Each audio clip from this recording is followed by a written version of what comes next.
L'export est clé pour les entreprises textiles françaises. C'est un relais de croissance absolument nécessaire.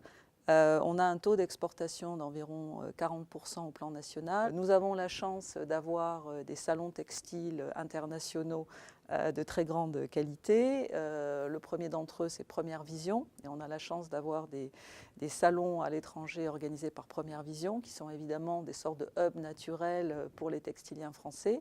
On a également un autre salon clé qui est le salon Eurovet, qui est le salon international de la lingerie, qui lui aussi permet à la fois aux groupes français de lingerie, mais également à leurs fournisseurs de se projeter à l'international. On agit beaucoup aussi au niveau de l'UIT à travers le MEDEF et notre organisation européenne Euratex pour obtenir une amélioration des conditions d'accès au marché.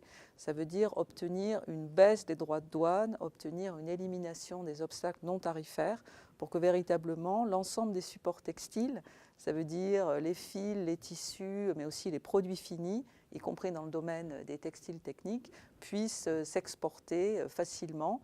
Nos marchés cibles, d'abord, ce sont les autres pays européens, les pays qui se portent un peu mieux que nous en Europe et qui consomment de la mode et du technique.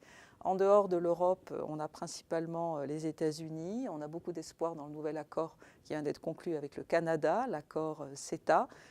Tous les pays du Moyen-Orient et en Asie, il faut bien reconnaître que la Chine, qui est le premier fournisseur textile-habillement européen, devient de plus en plus un marché pour nos entreprises, puisque la Chine est rentrée dans le top 10 des marchés clients pour le textile français.